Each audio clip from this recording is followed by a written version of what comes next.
Kilimanjaro. Just saying the name conjures up your imagination. You could travel the world and say its name, and almost everyone you met would know the highest point on the African continent. Its name probably only rivaled by Mount Everest.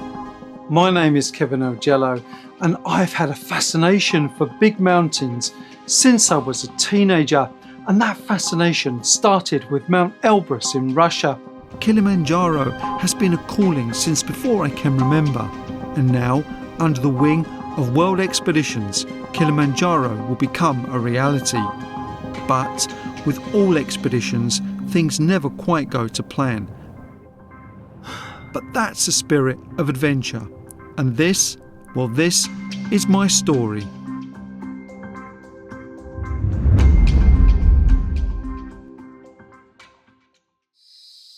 So this is basically day one for me, because of course yesterday was my international travel day, and I was able to take a direct flight from Amsterdam, which is where I'm based, to Kilimanjaro International Airport. And it was a really easy journey, only taking about 8 hours or so. So today is, like I say, it's my first official day in country, and I've been using it to its fullest of advantages. All I've been doing though is basically chilling, relaxing, unpacking, and also preparing my film equipment.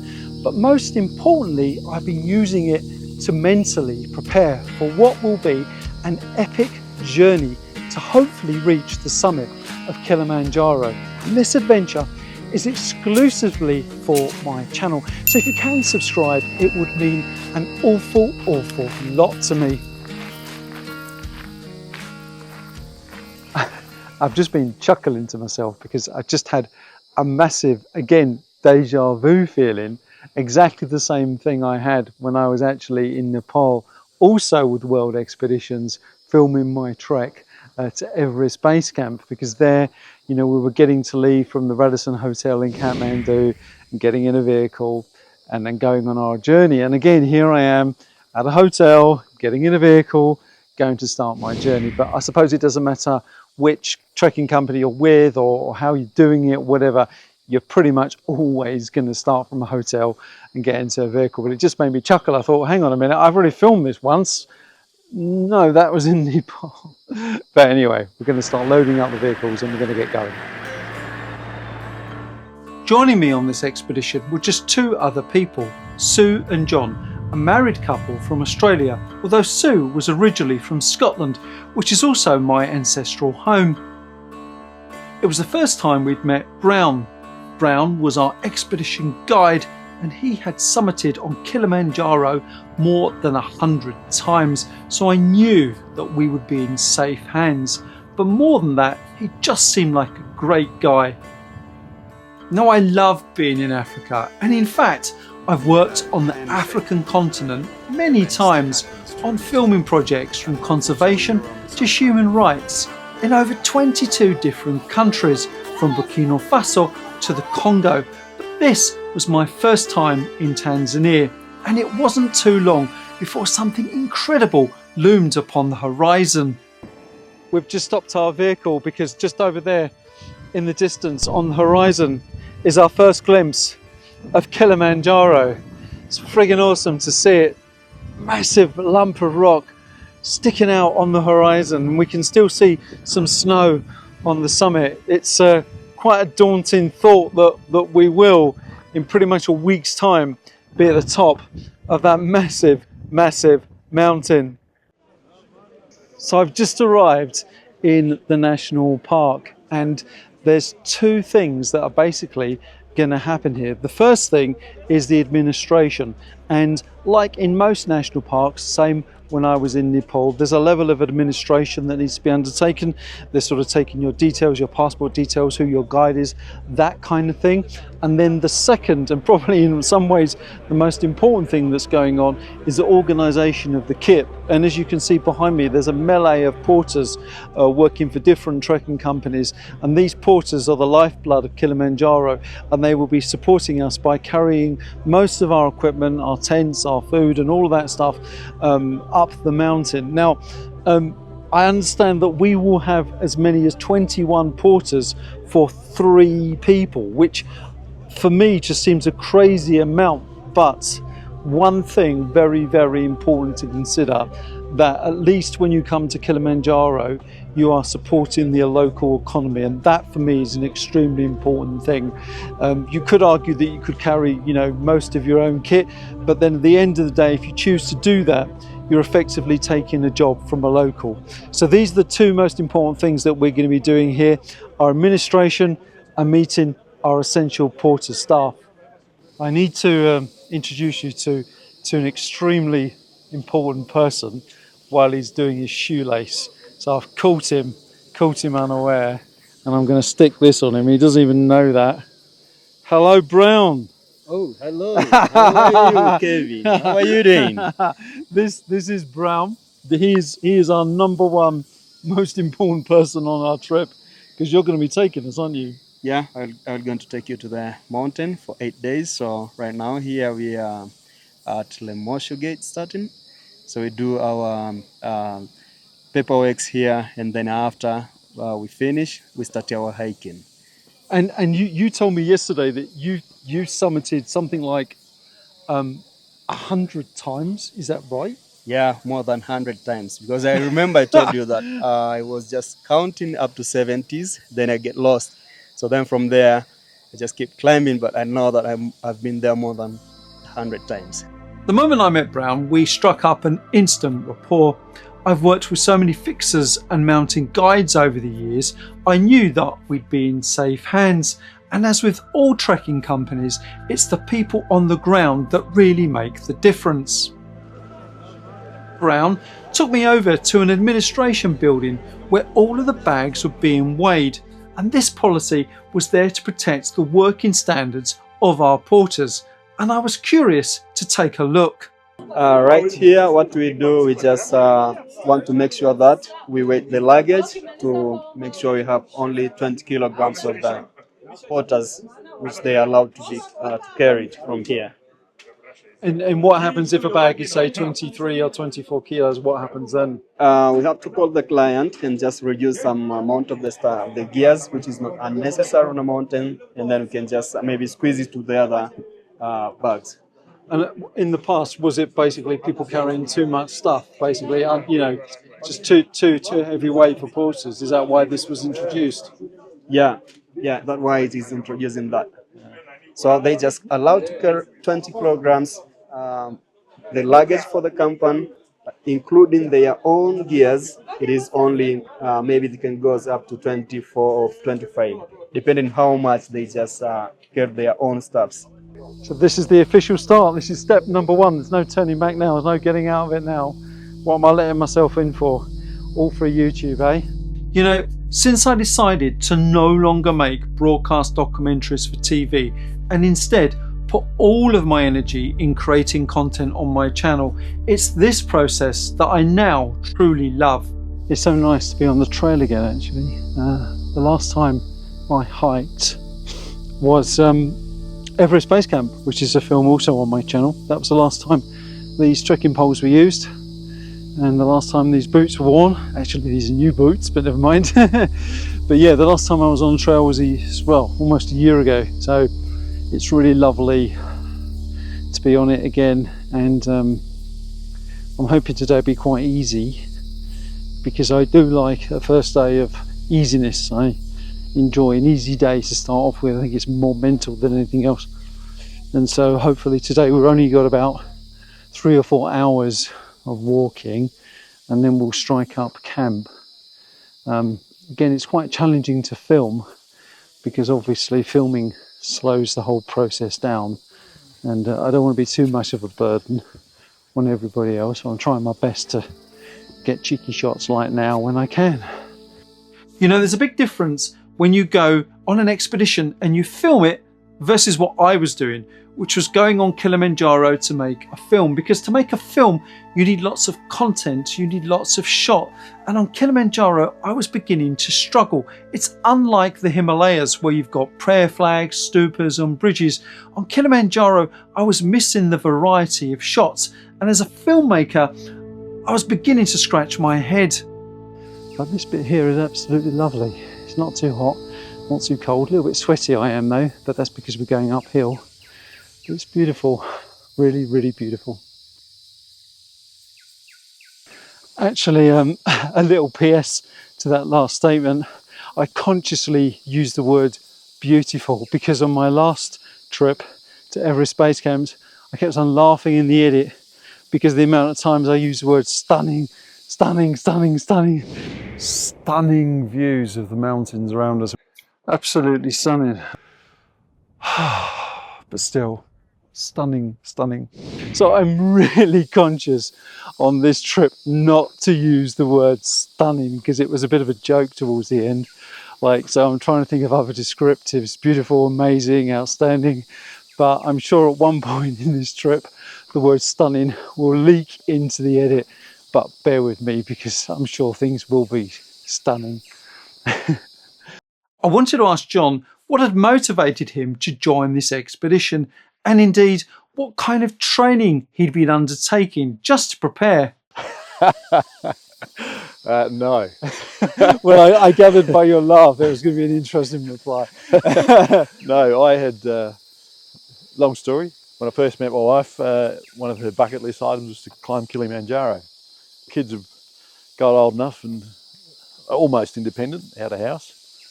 And so we went back to the bucket list and went, do you still want to do Kilimanjaro? I thought, why not? Before we get too old and decrepit, we'll do that. And I said to Sue, well, over to you. Your tour. You can organise. And it wasn't until a friend of mine turned around one day at work and said, you're doing what? Do you know what you've just committed to? I went, no. So then I started doing a bit of research. And what was your conclusions as you did the research? It's a bit higher than I thought. Yes, it was a little higher than I expected. Within 3 or 4 hours, we'd reached our first camp, Big Tree Camp, to be precise. Right now we are at Big Tree Camp, which is Mti Mkubwa. In English is Big Tree. So right now we are right here. We have to check in the ranger hut to make sure that we just register our names, and then we just go to our camp. The elevation of this Big Tree Camp is 2,650 meters above sea level. So we are here now. And is it normally this busy? Even more than this busy, because sometimes we have many clients and we can't even find the space to just passing because of the tent. Very crowded. But for now, we just get here earlier, which is good. We can just find a nice spot for us where we can just pinch our tent. It's great to arrive just at the camp after a few hours of trekking, but I'm quite surprised just how many tents there are, and this isn't busy, as I've just been told by Brown. I just hope that I don't have someone next to me in a tent that's snoring, because if they do snore and it's so crowded, they might as well be in my tent. But my God, talk about industry on a mountain. I've never experienced anything like this before. Something I wasn't quite prepared to see was the sheer amount of people that are on Kilimanjaro, but I guess that's a trait that's been replicated all over the world, even in some of the most remotest of places. And I guess it's not difficult to understand why there were so many people. For example, we were a trekking group of 3, including myself, and yet we had a support team of 21 porters. And if you replicate that by hundreds of clients, you pretty much end up with thousands of porters. And it's those reasons that made Kilimanjaro so busy. I guess in simple terms, it's just become a victim of its own success. So let me give you a very brief tour of my camp. It will be brief, but starting off we have the mountain tents.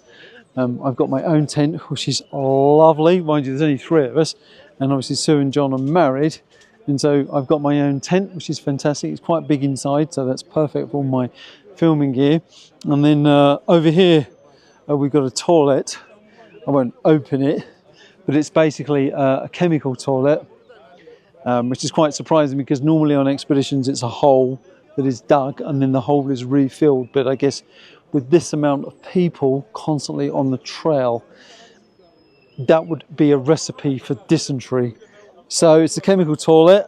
Not quite sure what happens with the chemicals the next day, but anyway, that's the chemical toilet. And then over here we've got the mess tent, so the eating tent, the communal tent, which is a real luxury. It's all zipped up at the moment, but I'll do some filming in there later. So this is our communal tent. That's the porter's accommodation, and then over here we've got the kitchen. So popcorn and tea is being prepared in there, and then there's our tent for Brown and Mustafa, our guide and assistant guide. So that's where they sleep. They got their own little bit of privacy as they're senior members of staff. But it's a really nice little setup, simplistic but luxurious considering everything is carried, including the chemical toilet and no doubt the chemicals that one chemical toilet needs. Now, talking about your support staff, this is something as a mountaineer I have scrutinised over many a year, and that is welfare. The welfare of your guide, the welfare of your cook, of your porters. Are they properly clothed? Do they have the correct shelter? And in fact, do they even get food? These are questions that you should always ask. Now, there are many different kind of trekking companies out there, but if you find one that you think actually, that's really cheap, it might be worth asking what are their welfare standards for their staff, because at the end of the day, it's the staff that look after you and you have a duty to look after them. Well, it's already dark. It's 7 o'clock at night, and as you can see, I'm in my tent. It's a little bit chilly outside, so why not just get in your sleeping bag, lie down, relax, and get ready for tomorrow's hike. Tomorrow will be an early start. Get up at about 6, breakfast, decamp, and start walking, and hopefully we'll reach our next camp at about lunchtime, which will probably be about 1 o'clock. So then tomorrow we'll have the rest of the day just to relax, chill, and for me that inevitably will mean filming. With a good night's rest and an early start with a hearty breakfast, our day had started, and en route Brown explained to us the 5 zones of habitation, the ecology of Kilimanjaro. Zone 1, it is cultivation zone. Zone 2, Montana forest. Zone 3, moorland. Zone 4, alpine desert. And Zone 5, ice cap. Indeed, as we progressed up the mountain, the zones of habitation became a very distinctive feature of Kilimanjaro's landscape. We've just stopped for a little break, and already the vegetation is changing. It's definitely becoming more sort of moorland, more heathery, more bushy rather than trees. So we're beginning to lose the shade. So I do have a hat, but I took it off for filming, otherwise you wouldn't be able to see my eyes. But definitely very interesting to see how the vegetation is changing and how we'll begin to witness the 5 zones of habitat the higher we get. So we're now beginning to leave the rainforest and beginning to encroach on the bushland and heather. One of the things that World Expeditions is quite conscious of is litter, and they have a policy where we try and pick up at least 10 pieces of litter per day per person, and we put it in little yellow bags. Kilimanjaro's not too bad, but there is certainly more than 10 pieces per person per day, so we're pretty much filling up our rubbish bags. And then it's disposed of properly. It's mostly kind of sweet wrappers and chocolate wrappers and stuff like that, but it's absolutely essential that when you come to any environment that you leave it absolutely pristine, and picking up litter is only one thing that we can do just to try to make a bit of a difference. It wasn't long before we'd reached Kyaro Plateau and our first tangible glances of Kilimanjaro. Made it to Kyaro Plateau, this flat volcanic plain at about 3,600-ish metres above sea level, and our campsite is just in the distance. But what is more impressive, even more amazing, is that Kilimanjaro is directly ahead of me. The clouds have just come in, but a moment ago we could see snow on Africa's highest mountain. But this now starts to feel tangible. You can now start to imagine that every single day we progress forward, we only get closer to the summit. After about 6 hours of hiking, we reached Kyaro camp, and I took this opportunity to ask Sue a couple of questions about her motivations to come to Kilimanjaro. Now, the brutal truth is that at 54, I've wanted adventure and risk. But when we started our family, my mindset is that this body cannot be damaged. It's required to look after my family. And John would go off and he's done 3 Fink Desert races with injuries. And I'm envious of the fact that I'm desperate for adventure to kick again. And it's my mindset, and my mindset is that I have to be there to protect, and my body has to be 100%. It can't be damaged. Now, the brutal, honest truth is, I don't mind now if I damage it. I'm at that mindset that the kids are growing up. I want my life back, and I want to be 24 years old again. So I want to do Kilimanjaro. I knew when I researched this, that I knew already that the ascent, you don't know if you're going to have acute mountain sickness. So that's the gamble. But I researched it, so I got my little book that Brown's been reading, read through it and thought, how can I give myself the best chance of success? And the best chance of success is to do the longest route, to take the time to acclimatise. But I also read the book and went, when's the best time of year? September's a good time of year. The rainy season hasn't started. It's not so hot. And then the lovely thing I read in the book was about wanting to do it on a full moon, the ascent on a full moon. So I kind of just highlighted everything and then went looking for the trip that the expedition that would provide that for me. I do love my food, and Robert, our chef, was a master at conjuring up these amazing dishes with really limited resources, and one of his specialities was creating freshly made soup. What a fantastic morning. Sunrise over Kilimanjaro. Wow. And it's nice that the sun's come out because it's actually been quite cold. There's some frost on the tent, must have been a couple of degrees below, but we are at 3,600 meters, so you'd expect that. You never associate frost and ice with Africa, but at this altitude, of course, it's inevitable. So the plan for today is we're going to obviously have a lovely breakfast, probably eggs and things like that, and then we're going to have a really easy day, actually, relatively. As easy as trekking at over 3,000 meters is. We're heading relatively on a flat plateau, the Kyaro plateau, to our next camp, which is probably only about 6 kilometers away. So a nice easy day, because from there on in, it's going to get a lot harder as we start to ascend that baby. I'm very well. How did you sleep last night? Fantastic. It was the first decent night's sleep. So it was great. How'd you go? Yeah, always good. Good. Looking forward to today? Yeah, because it's an easy day, so I'm looking forward to today. Yeah, get on a high and stay on a high. Yes. No, looking forward to it. Be a good day. And there's Sue ascending from her tent. Yep. Hiya, how are you? Good. Yeah.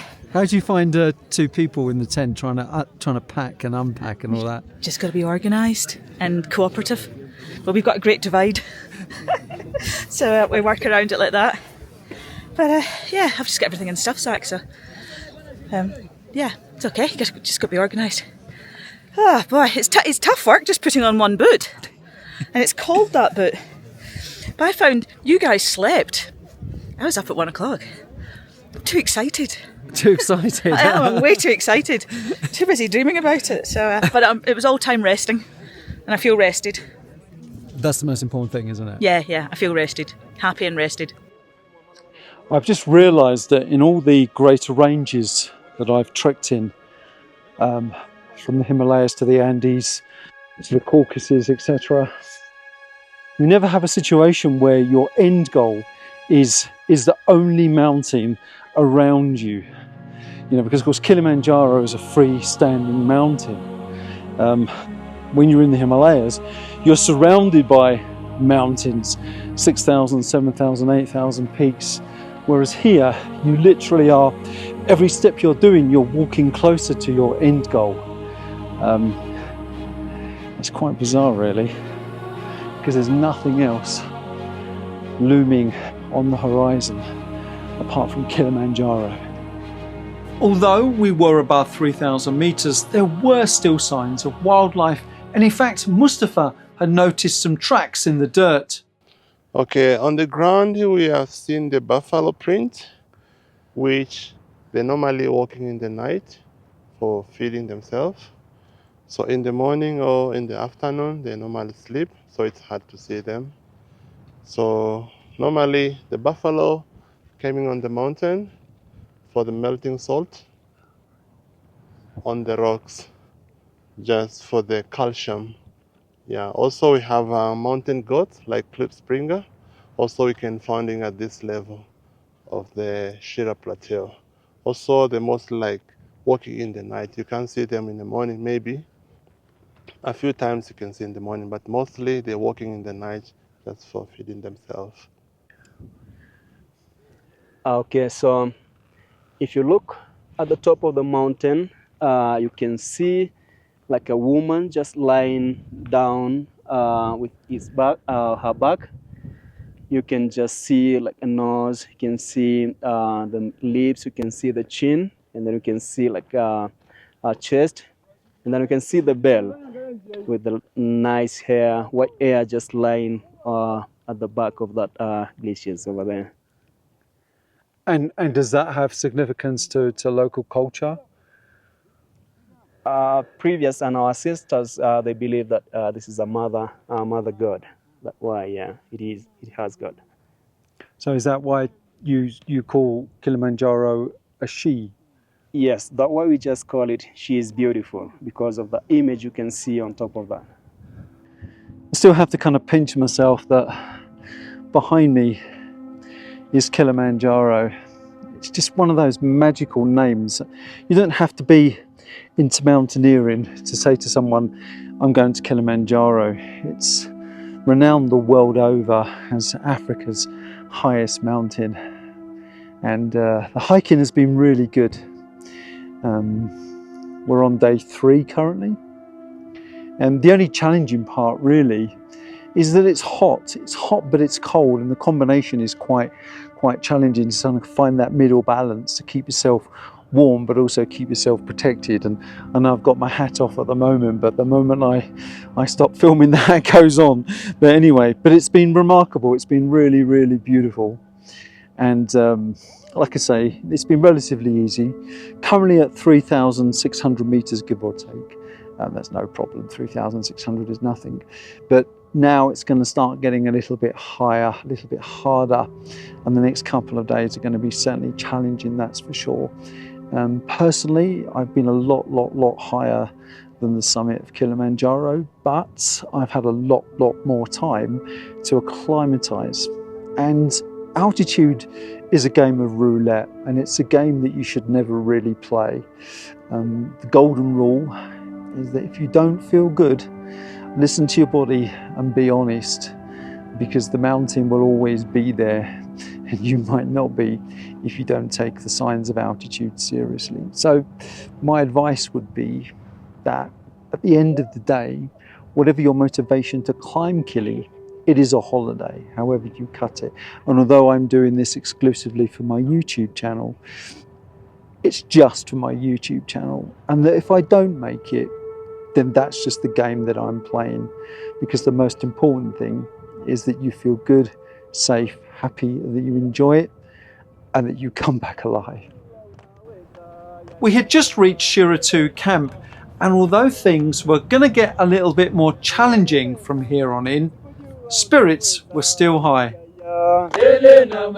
Ukiwa unaweza, Ayo mama, ayo mama, ayo mama, ayo mama, ayo mama, ayo mama, ayo mama, ayo mama. wageni wanalilia nini? Wageni wanalilia mlima, Wageni wanalilia mlima, wageni wanalilia mlima. na mlima wa We've just crossed the 4,000 meter mark, and for some reason in my head I love 4,000 meters. It's a nice height. It feels like you've really accomplished something, but it's not too hard. But you do notice that you're at 4,000 meters. Yeah, 4,000 meters. I like it. I think I might stay at 4,000 meters and put my tent up and have some tomato soup. I think that's the order of the day. Except I don't have a tent and I don't have tomato soup, so that's not going to work. Anyway, carry on, 4,000 meters and climbing. Okay, now we came to Shira 2. And now we are about 4,250. And we are heading to Lava Tower, which is over there, which is 4,600. Also there you can see another ascenders who coming from the Machame routes. We are going to join them together somewhere at the junction, which is 4,400 meters above sea level. So also behind the Lava Tower you can see the mountain.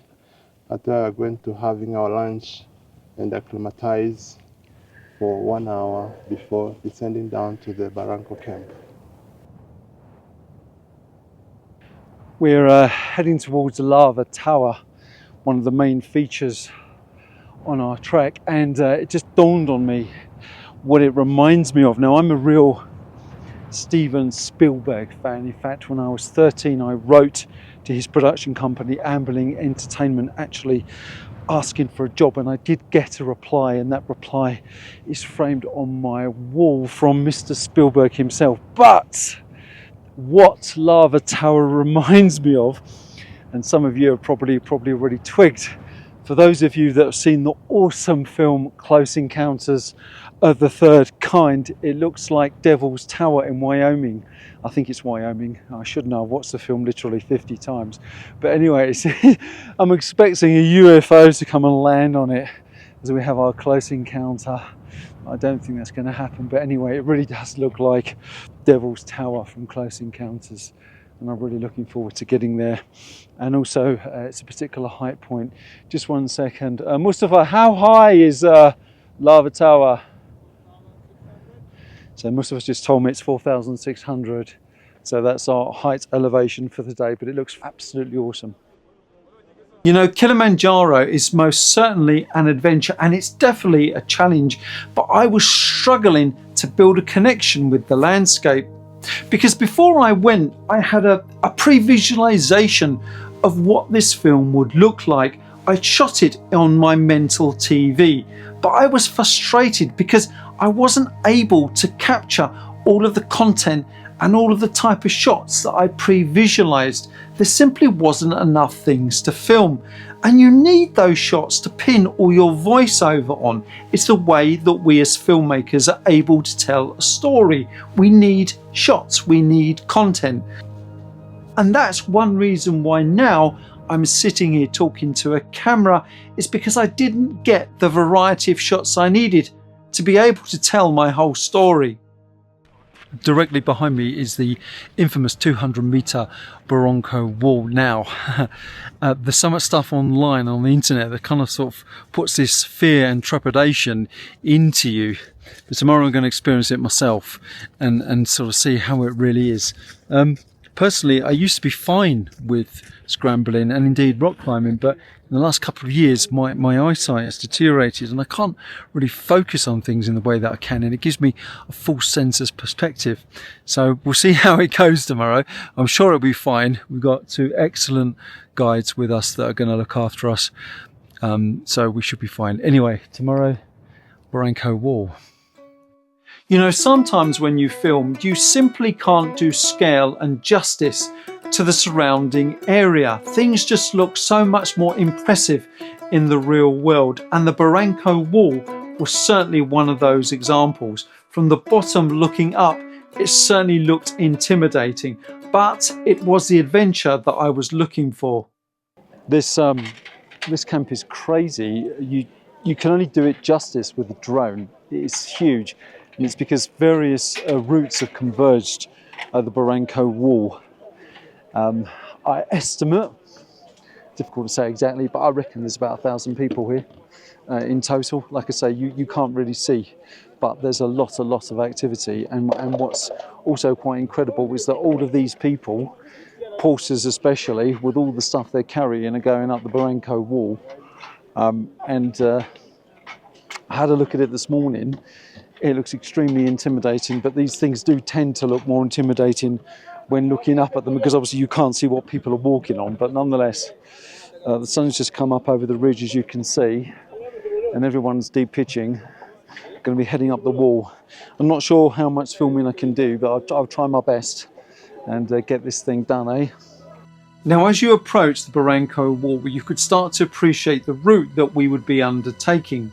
Now, Brown was guiding Sue and John, and Mustafa was looking after me, and I took the opportunity to ask him how many times he'd ascended the wall.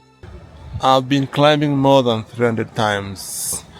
I have 20 years of climbing Mount Kilimanjaro. So yeah, it's my home, my second home.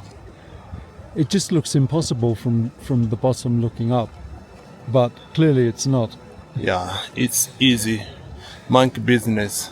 At the beginning, as you see, people stacking on the kissing rocks, but everyone can cross and move all the way to the base camp and some to Karanga campsite. As a climber, I was so looking forward to ascending the Barranco wall, but as a filmmaker, I knew that this was going to be one of the most strategic scenes in the film. So my strategy was that I was going to pack safely away my Sony camera into my backpack and use a DJI Pocket 3, a fantastic vlogging camera, to capture the ascent. But the moment I stepped on the path to make the climb, the Pocket 3 stopped working. I was screaming. So I then started to unpack my backpack, and Brown and Mustafa are looking at me going, Kevin, what are you doing? You can't start to unpack your bag. You're holding back the hundreds of climbers behind you. You're just going to have to carry on without filming. It was so frustrating. Without a functional camera, at least I was able to pass my iPhone to Mustafa, and he was able to film me passing the infamous kissing stone. Fantastic. Made it to the top of the Barranco wall. I'm so pleased to be here. So pleased to get that over and done with. We're now currently at 4,000 meters, which is good. And the plan is just a gradual sort of flattish trek to a relatively early campsite. Hopefully get there for about 2 o'clock, I reckon. So I'm really looking forward to that. Hopefully do some more filming. It is frustrating, actually. I really want to do as much filming as I possibly can, because that's my job, and also my YouTube is my main thing. But it is frustratingly difficult because obviously, I've got to adhere to schedules, and if I keep on stopping filming, the guys are going to get very, very cross with me. So I have to be mindful of that. But nonetheless, anyway, made it to the top of the Barranco wall.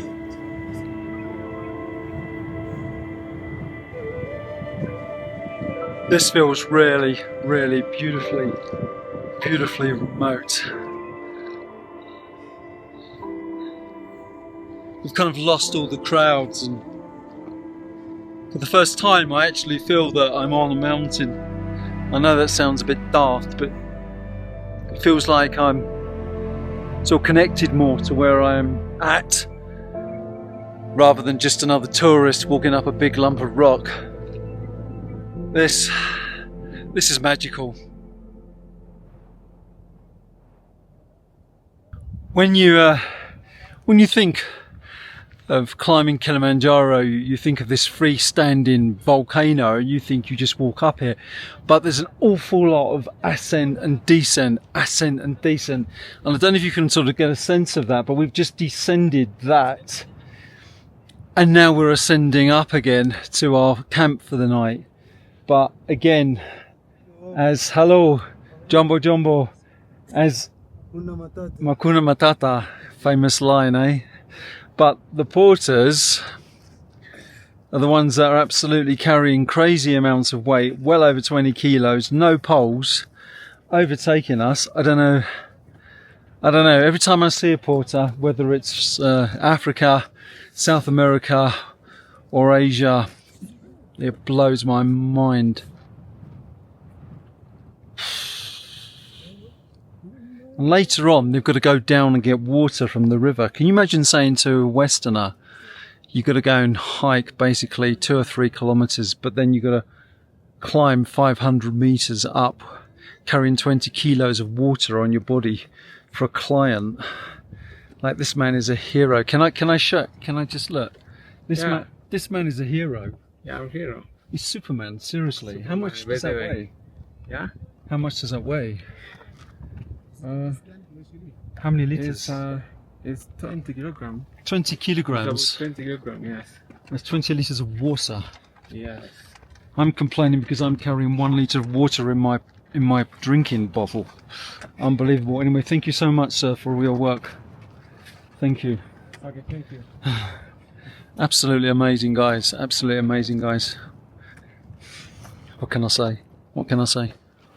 We had just arrived at Karanga Camp, and it was our first night at sleeping at above 4,000 meters. So it's the same kind of setup really as all the camps. You turn up, and the first thing you need to do is register the fact that you've arrived safely. You have to sign your name in a little book. I'm not sure if anyone actually checks the books because there's a lot of signatures, but that normally takes about 10 minutes depending on the queue line. And then you're shown to your tent, which is of course already pitched, and the mess tent is ready with a cup of tea, and there's always a bowl of warm water for you to just rinse the dust from your eyes. And then it's a matter of just relaxing, chilling out, sorting out your kit, you know, the type of stuff. Dinner, and then bed, really. Bed, or at least lying down, is probably round about 8 o'clock. So at least you're lying in your sleeping bag, you know, you can do whatever you want to do. I've got some downloads that I've been watching. I've been watching the original William Shatner Star Trek movies, which have been absolutely brilliant, as I'm a Star Trek geek.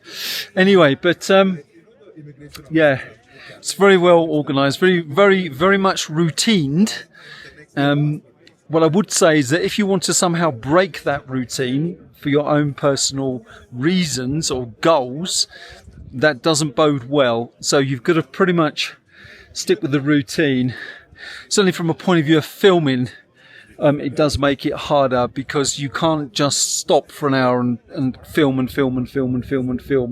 You pretty much have to keep on schedule. So certainly within this film, I am struggling a tad to keep up with the amounts of shots that I need. But anyway, enough of me yabbling on. Let's go and sign in and then have that nice cup of tea. I asked Sue why she'd chosen the Lemosho route. Did you look at other routes, or was this the one that stood out? No, I looked at other routes. I read that in my little book about the acute mountain sickness, and I know that. And you know what? I'm going to enjoy the holiday. I want it to last longer than 3 to 5 days. And there's been lots of good. I mean, John thoroughly enjoyed the scramble today. Each stage through the rainforest. The lava tower was tough. That was tough. Just because it was our first time with high altitude and how that felt. Today was really enjoyable. It was really clear. So I want the holiday to last longer than 3 to 5 days, but really I picked it because I knew it would give me the better chance of acclimatisation. Today is the penultimate day. Tomorrow, Kilimanjaro, and the sun has just come up over the ridge, and it is, I'm going to use my word again that I promised I wouldn't use. It's stunning. Below me is cloud. It's just this bed of cloud, and like any second now, I might just try and keep the camera rolling. Any second now, the sun is going to hit me. Oh my God. I slept really well last night. I listened to a podcast by the British astronaut Tim Peake. What a true inspiration that was, a motivation. I'm trying to keep the camera rolling to see how long it takes. It might take too long. It might take too long. The sun is just poking its head. Oh, hang on. There it is. Ah, lovely. The warmth. So the plan today is going to be only about 3 or 4 hours of a gentle hike. And then we're going to have an early lunch and an early rest. And we're going to try to go to bed at about sort of 7 o'clock. Because we have to get up at 11 o'clock and we have to start walking by 1 in the morning. So a nighttime ascent. And I find that quite ironic as I was listening to the podcast by astronaut Tim Peake, because I think hiking in the dark with a head torch, with your head down looking at your feet, is probably the closest we can get to being an astronaut. But that is tomorrow's adventure.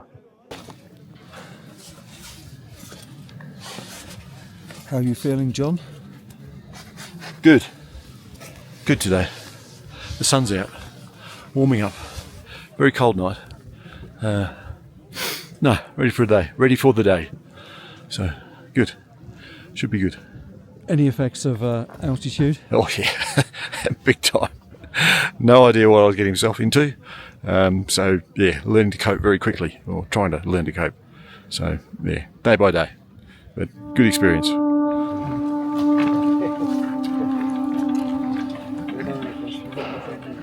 So we just reached the 4.6 mark, 4,600, and just behind me is our camp. It's pretty much noon, so we've only been walking about 3-4 hours. But again, you know, walking at 4,000 meters is not so easy.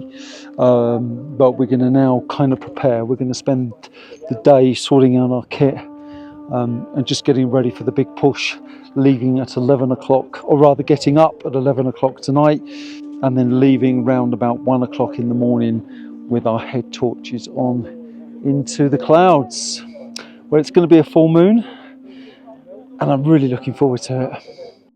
I'd noticed that there had been lots of helicopters buzzing around the mountain, and I'd asked Brown if the use of helicopters has become somewhat the norm, in the same way that I'd witnessed on my trek to Everest Base Camp that the sky was full of helicopters picking up hikers and trekkers and bringing them back down off the mountain. I wanted to discover if Kilimanjaro had followed suit. Yes, I had. Last year, I remember in September, I do have one client at Barranco Camp. He is suffering from altitude sickness, and then we're asking for chopper, but the insurance covered the flight for him to go down. As perhaps more of a traditional mountaineer, I just think times have changed. No longer are helicopters things for real emergency. I think sometimes people use them almost as Ubers when they've simply just had enough and want to get off the mountain. But who am I to judge? I've been on probably, well over 100 expeditions in my life of different nature.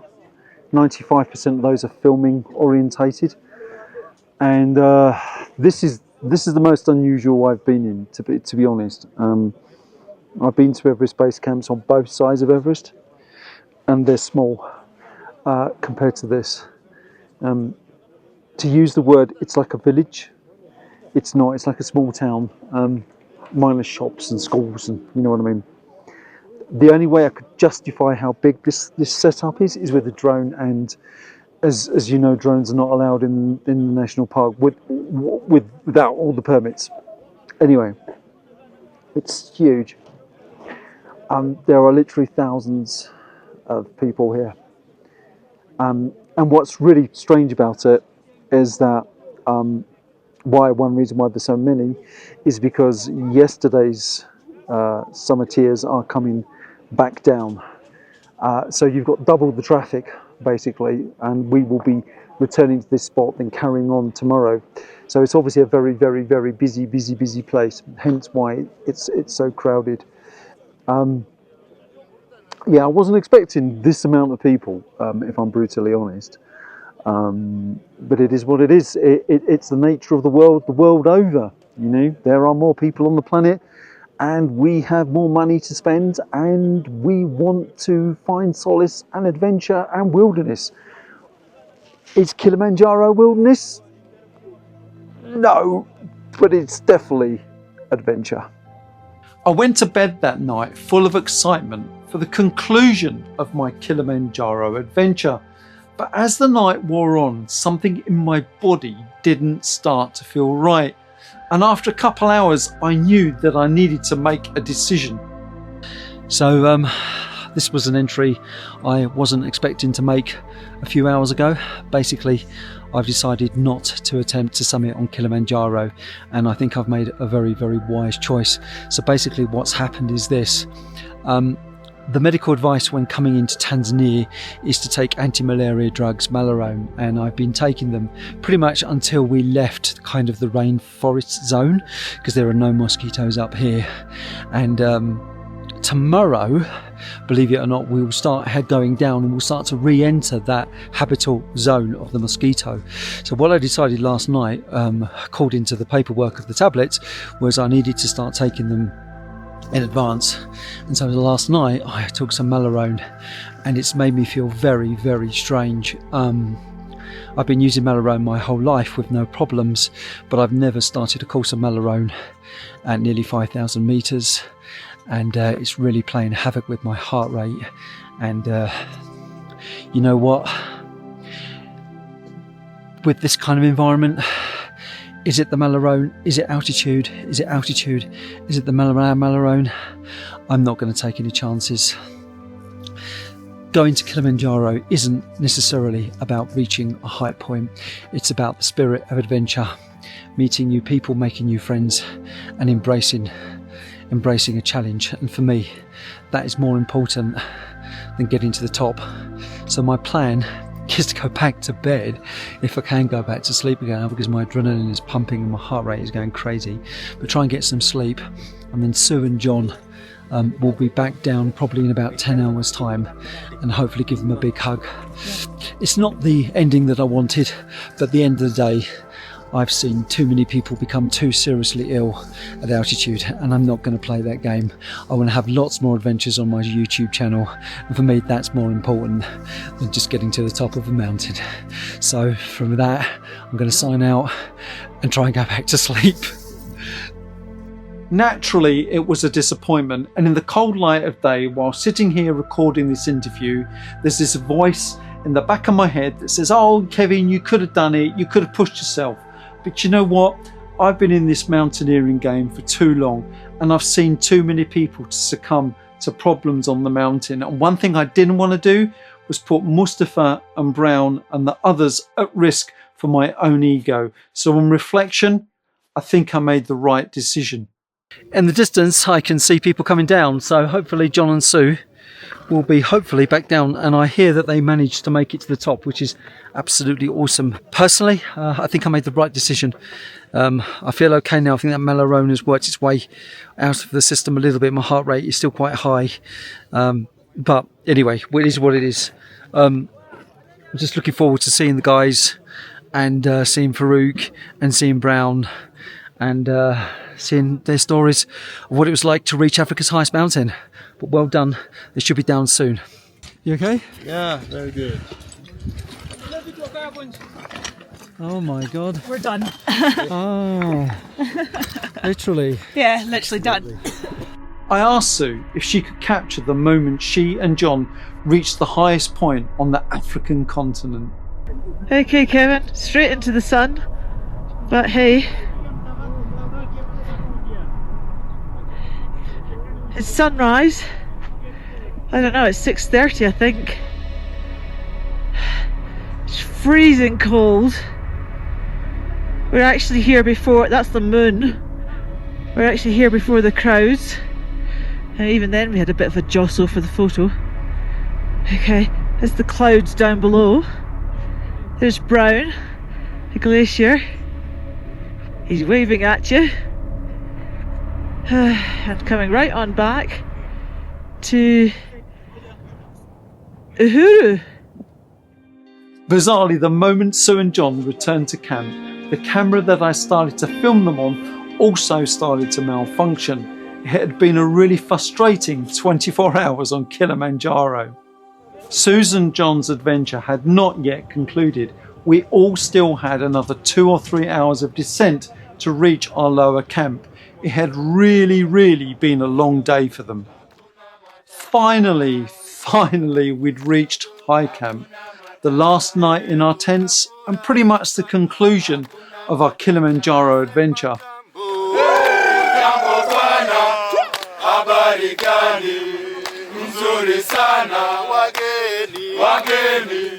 Wakaribishwa Kilimanjaro, hakuna matata.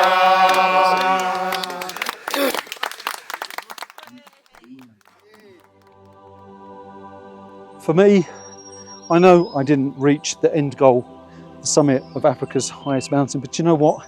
Actually, it doesn't matter. If you want to undertake adventure in the great outdoors, you have to not only respect it, but also respect yourself and understand that sometimes it's better to stay safe and to say no rather than to push yourself ahead. In fact, something that Brown had mentioned had reaffirmed my decision not to summit.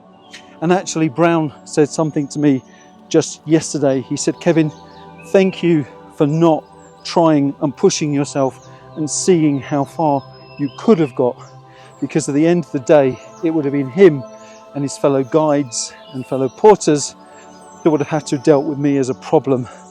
And I don't want to be that selfish problem of, no, I must get to the top, I must push myself come what may, and then put their lives and their safety at risk." So I'm not sad that I didn't reach the top, because there's lots more adventures to come on my YouTube channel. The last section seemed to go on and on. I think it was the longest continuous descent I've ever done. About 6 hours, all downhill, and dropping more than 2 kilometers of height. Although it was easy, it was a lot of stress on the knees, and I think everybody was feeling it, though my thought of a cold drink was keeping me going. And the last opportunity to spend some time with Brown. You know, it's funny on expedition. You build such an intense relationship with all those around you, strangers, all put together in such a shared experience, and then within a heartbeat they've gone, and all you have are your memories. The final meters of my Kilimanjaro adventure had ended in a car park amongst the crowds, and although my feelings about this mountain were mixed, as I had craved for more of a wilderness and spiritual experience on Africa's highest mountain, but Brown and the team from World Expeditions had really looked after me, and it's those memories that I will cherish and drive me forward to take more adventures in the great outdoors.